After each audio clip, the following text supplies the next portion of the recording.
How about another racetrack rundown this week? And this week we are going to Charlotte Motor Speedway, found in Concord, North Carolina. First opened up in 1960, the track was designed by this legend of a man, Bruton Smith, and driver Curtis Turner in 1959. The track has long time been a staple since its first race, the World 600, back on June 19, 1960, where Joe Lee Johnson won the inaugural event. Fast forward a year and the track goes bankrupt. Bruton moved up north to chase some other business ventures, and by 1974 he had found his way back being involved with the track. The very next year, in 1975, Bruton was able to become the majority owner once again through picking up odd shares here and there. Move forward to the best decade of NASCAR, the 1980s. Business is booming. The track sees several expansions over time and becomes the first sports facility in the United States to offer year-round living via their condominiums on site. Guess what? If you go on Airbnb, you can stay at Charlotte Motor Speedway. It's pretty cool.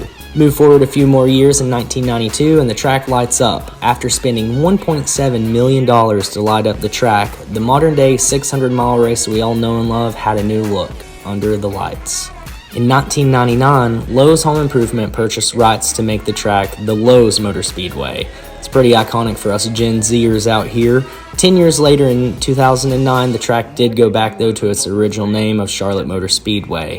In the midst of Lowe's Motor Speedway though, the track was clearly wearing down and it was causing accident after accident. So finally in 2006, they repaved the track to save the tires. In 2010, Charlotte decided to add another special feature to their track, a 200 by 80 foot TV screen on the backstretch, which it was the biggest in NASCAR on up until Texas Motor Speedway took the crown. It's a pretty big screen. Charlotte Motor Speedway has hosted many events in its past, from the American Le Mans and Global Rallycross to Supercross, as well as being the longtime home of the NASCAR All-Star Race on up until 2020. Today, Charlotte Motor Speedway hosts NASCAR twice a year still, once on the iconic oval for this week's Coke 600, and then in the fall during the playoffs we'll go to the Roval, which is a track that they started running in 2018, and it is a infield course of the track where fans can sit in the stands and see all of the action right in front of them. Charlotte Motor Speedway has been one of NASCAR's most beloved tracks, and it's been the location for many significant moments in NASCAR's history.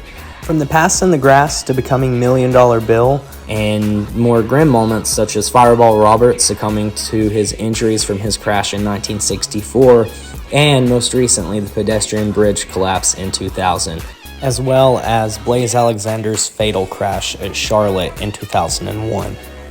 The track has not been without controversy, but it does remain a bucket list event for NASCAR fans across the world.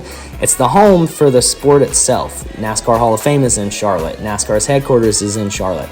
All the teams are set up around the Charlotte area. So this makes a weekend getaway so easy for a NASCAR fan for the amount of things you can do involved with the sport.